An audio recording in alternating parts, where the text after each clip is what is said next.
हमारा राजस्थान में और मैं हूं आपके साथ शिवांगी पारिक।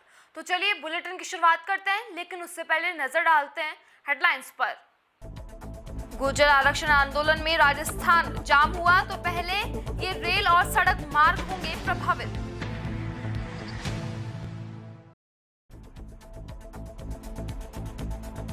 अभियान आवास का आगाज, 2020 जागरूकता रैली का आयोजन।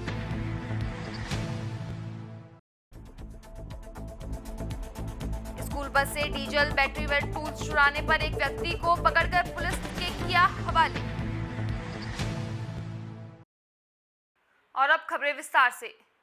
राजस्थान एक बार फिर गुर्जर आरक्षण आंदोलन के मुहाने पर आकर खड़ा हुआ है।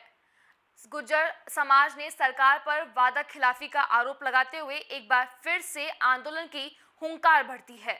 गुर्जर नेता ने 1 नवंबर को राजस्थान जाम करने की घोषणा की है। इस बार एक बार फिर आंदोलन की शुरुआत पूर्वी राजस्थान के भरतपुर जिले के बयाना के पास में पीलूपुरा से की जाएगी। हालांकि गुर्जर नेताओं ने जाम समेत आंदोलन की अपनी पूरी रणनीति का खुलासा नहीं किया है, लेकिन फिर भी माना जा रहा है कि जाम की चपेट में सबसे पहले दिल्ली मुंबई रेलवे ट्रैक और आगरा बीकानेर राजमार्ग नंबर 21 आएगा। ये जाम होते ही राजस्थान का कई हिस्से से संपर्क कट जाएगा।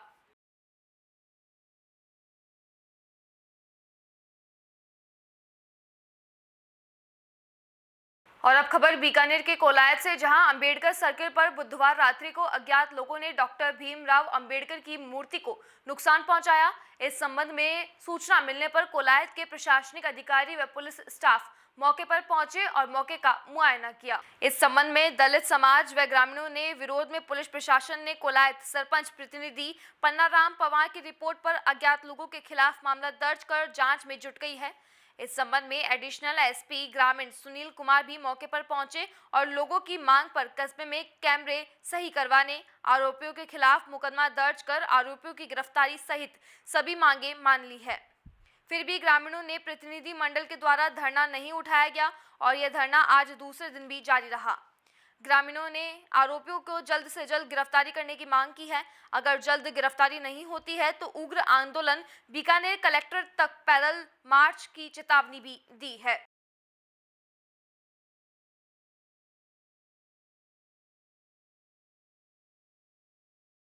यहाँ बैठे हैं अम्बेडकर सर्किल कॉलेज पे। ये 2 दिन पूर्व में रात को घटना घटी थी, उस मैटर को लेके प्रशासन की तरफ से अभी तक 2 दिनों में कोई उचित कार्रवाई नहीं हुई है, जिससे हमें असंतुष्ट हैं। और 3 बजे तक का टाइम दिया था आज का, आज 3 बजे तक होगा तो सही है, नहीं तो फिर हम बीकानेर तक पैदल मार्च निकालेंगे। और अब खबर जालौर के मोदरान से, जहां पे ईश्वर सिंह बालावत को राष्ट्रीय लोकतांत्रिक पार्टी के जिला अध्यक्ष पद पर नियुक्त देने से क्षेत्र के ग्रामीणों ने बालावत को बधाई एवं शुभकामनाएं देने का तांता लगा रहा। राष्ट्रीय लोकतांत्रिक पार्टी प्रदेश कार्यकारिणी का विस्तार करते हुए प्रदेश उपाध्यक्ष जगदीश लांबा अजमेर, राजूराम खोजा जोधपुर, प्रदेश मंत्री सुरेश बिश्नोई बीकानेर, कालूराम जाट चित्तौड़गढ़, प्रदेश कार्यकारिणी सदस्य सलीम अली चौबदार श्रीगंगानगर, सुभाष कड़वासरा जोधपुर, कपिल सारण हनुमानगढ़, रामेश दूदू हनुमानगढ़, दिलसुख चौधरी सीकर, जिला अध्यक्ष सीकर से महेंद्र डोरवाल, झुंझुनू से राजेंद्र फौजी, बीकानेर से दानाराम घिंटाला, पाली से माधुराम खारडी, चित्तौड़गढ़ से शांतिलाल गाडरी, उदयपुर से भैरू शंकर जाट, बाड़मेर से उदयराम मेघवाल, जालौर से ईश्वर सिंह बालावत, जोधपुर से रामधन सिंगड़, भीलवाड़ा से मनसुख सिंह गुजर, सिरोही से प्रवीण कुमार चौधरी को नियुक्त देकर दायित्व देने की घोषणा दी है।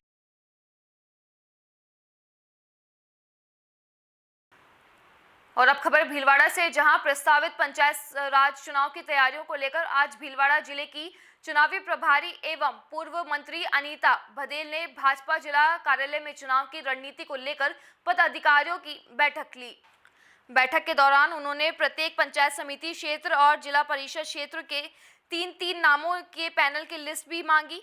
बघेल ने चुनाव के दौरान मोदी सरकार द्वारा पास किए गए कृषि कानून और मुख्यमंत्री अशोक गहलोत की किसान विरोधी नीतियों को आमजन तक पहुंचाने के भी निर्देश दिए। पूर्व मंत्री अनीता भदेल ने कहा कि पंचायती राज चुनाव में भाजपा पारदर्शी से प्रत्याशियों का चयन करती है। इसको लेकर चुनाव संचालन समिति और समन्वय समिति के पदाधिकारियों की बैठक ली गई, जिसमें हमने सभी मंडलों से 3-3 नामों के चयन करने के निर्देश पदाधिकारियों को दिए हैं। यह 3 नाम प्रदेश स्तर पर भेजे जाएंगे। बघेल ने यह भी कहा कि किसानों का ऋण माफ करने और बेरोजगारों को भत्ता देने की बात कहकर सत्ता पाने वाली कांग्रेस अपने वादे को भूल गई है।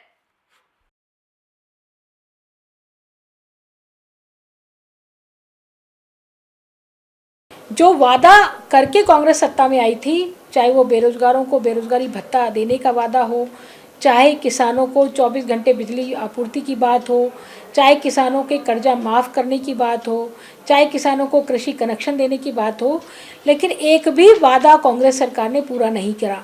ये वादा पूरा करना तो बहुत दूर की बात है। जो बेनिफिट, जो योजनाएं वसुंधरा जी की सरकार में संचालित थी, उन योजनाओं को इस कांग्रेस सरकार में मुख्यमंत्री अशोक गहलोत ने बंद कर दिया। उसमें किसानों को 800 रुपये सब्सिडी के रूप में मिलते थे कृषि पर, बिजली पर। वो 800 रुपये की सब्सिडी किसानों की आते से अशोक गहलोत जी ने बंद कर दी। बेरोजगारी भत्ते का वादा करके उसको पूरा नहीं किया। आज भी किसान दर दर की ठोकर खाने को मजबूर है कि उसको जो बैंक का कर्जा उसका था, जो नेशनल बैंक थे उनका जो कर्जा था, उन कर्जों को उन्होंने आज तक भी माफ़ नहीं किया। 10 दिन में माफ़ करने की बात करी थी राहुल गांधी ने, वो 10 दिन की जगह 200 दिन से ज़्यादा निकल गए। तो ये बहुत सारे मुद्दे हैं जिन मुद्दों को लेकर के भारतीय जनता पार्टी चुनाव में जाने वाली है। पंचायत राज चुनाव में भारतीय जनता पार्टी पारदर्शिता से कार्य करते हुए प्रत्याशियों का चयन करने वाली है। सामूहिक निर्णय भारतीय जनता पार्टी में होता रहा है और वही सामूहिक निर्णय भी पंचायत राज में प्रत्याशियों के चयन को लेकर के किया जाएगा। जिला स्तर पर समन्वय समिति और चुनाव संचालन समिति बनी है। इसी तरह से मंडल स्तर पर भी समन्वय समिति और चुनाव संचालन समिति बनाई गई है। मंडल स्तर पर प्रत्याशी जो भी चुनाव लड़ना चाहता है, जो भी कार्यकर्ता चुनाव लड़ना चाहता है, उनके नामों के आवेदन पत्र आज भराए जा रहे हैं। ये सारे आवेदन पत्र भरने के बाद इन सभी को पैनल में शामिल किया जाएगा और पैनल बनने के बाद में मंडल स्तर पर चर्चा होगी। मंडल स्तर पर चर्चा होने के बाद में जिला स्तर पर चर्चा होगी और जिला स्तर पर चर्चा होने के बाद में 3-3 नामों का पैनल तैयार किया जाएगा। यह 3 नाम प्रदेश की समिति के सामने, जो प्रदेश की चुनाव संचालन समिति उसके सामने प्रस्तुत किए जाएंगे और प्रदेश की समिति उन 3 नामों वाले पैनल में से एक नाम फाइनल करके प्रत्याशी की घोषणा करने वाली है। और पार्टी की तरफ से प्रत्याशियों के नामों की घोषणा के उपरांत में चुनाव संचालन समिति का कार्य प्रारंभ होगा। चुनाव संचालन समिति सभी पंचायत समितियों में और जिला परिषद में चुनाव लड़ाने वाली है। और अब खबर अलवर के नारायणपुर कस्बे से, जहां स्थित पुलिस थाना नारायणपुर के नेतृत्व में शुक्रवार को अभियान आवास का आगाज 2020 जागरूकता रैली का आयोजन किया गया।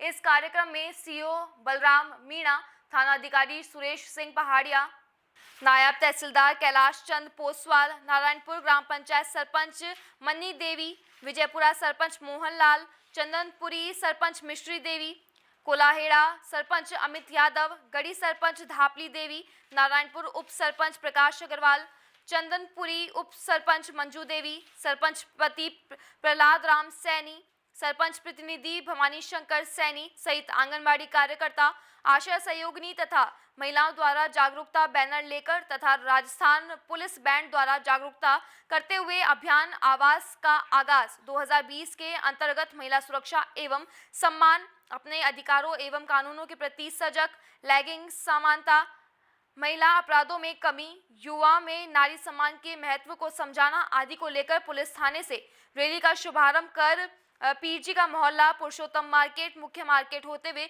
पुलिस थाने पहुंचकर रैली का समापन किया गया।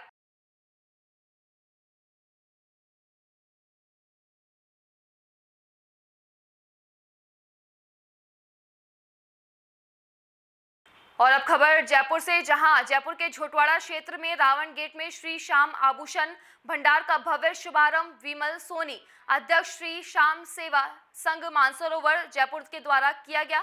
शोरूम संचालक पवन सोनी ने बताया कि क्षेत्र में लोगों को बाहर चार दीवारी में जाने की जरूरत नहीं होगी। उनको सभी प्रकार की डिजाइनर ज्वेलरी यहां पे उपलब्ध होगी। उनके पास में सोने चांदी के डिजाइनर ज्वेलरी, एडी ज्वेलरी, राजपूती गहना, सोने चांदी के बर्तन जैसी सभी प्रकार के आभूषण उपलब्ध है। अब क्षेत्र के लोगों को बाहर जाने की कोई भी जरूरत नहीं पड़ेगी।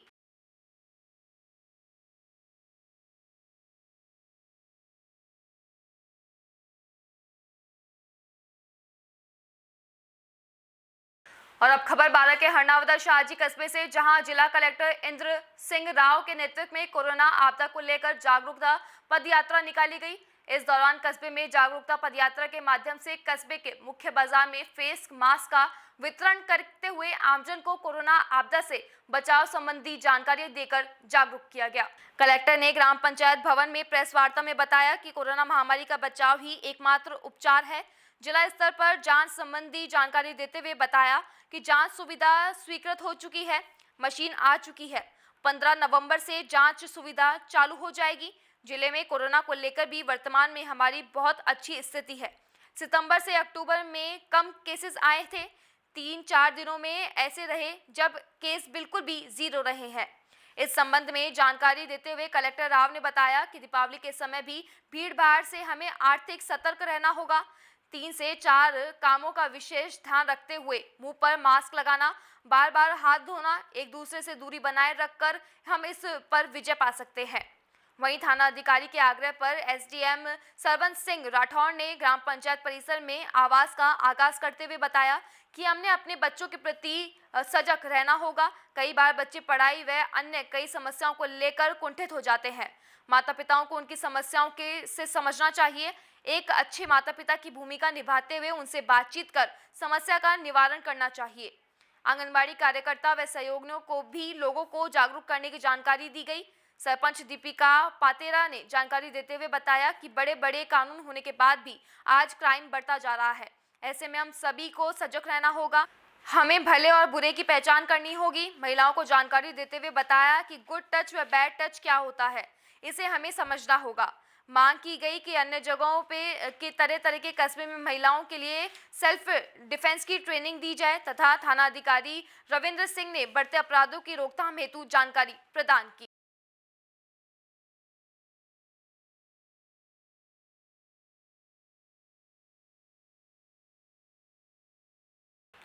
और अब खबर पावटा से, जहां कस्बे में कोरोना महामारी से बंद पड़े राजस्थान पब्लिक स्कूल की बसों से डीजल, बैटरी, जैक, पंखा, मोटर एवं टूल्स चोरों ने चोरी कर लिए। उल्लेखनीय है कि कस्बे के टस्कोला रोड स्थित राजस्थान पब्लिक स्कूल से महीने भर पहले 7 स्कूल बसों से डीजल, बैटरी, जैक, पंखा, मोटर सब चुरा ले गए थे। 2 दिन पहले नवंबर में स्कूलों के खुलने की खबर को लेकर स्कूल निदेशक सुंदराम यादव व प्रधानाचार्य ख्याली राम यादव ने ड्राइवरों को स्कूल बसों की साफ सफाई व बसों को चालू कर देखने के लिए कहा, जिस पर ड्राइवरों ने स्कूल बसों को चालू किया तो चालू नहीं हुई।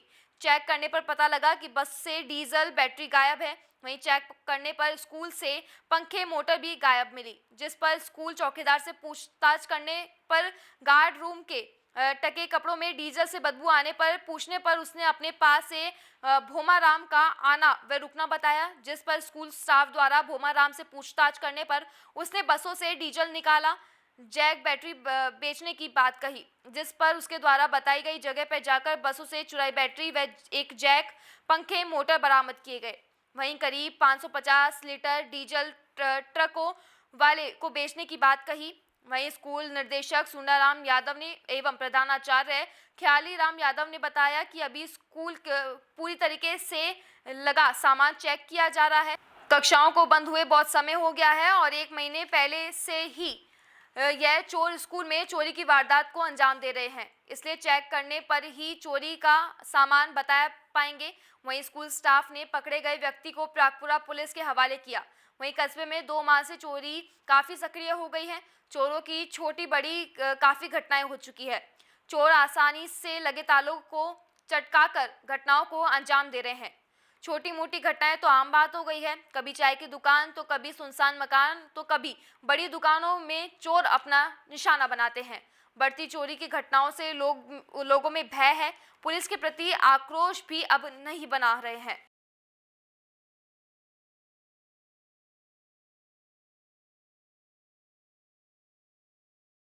तो वहीं पावटा में चोरों की बढ़ती घटनाओं पर अंकुश नहीं लग पा रहा है। सक्रिय चोर पुलिस के लिए सरदर्द बनते जा रहे हैं। निष्कर्ष यह है, पुलिस घटनाओं का खुलासा नहीं कर पा रही है।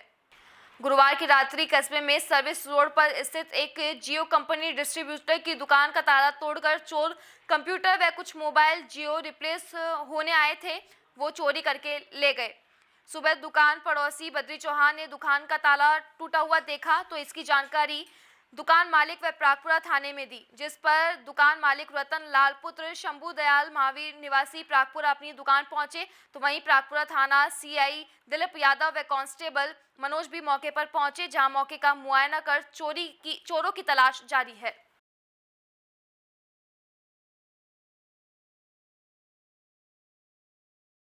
फिलहाल इस बुलेटिन में बस इतना ही। आप देखते रहिए DPK न्यूज़। नमस्कार।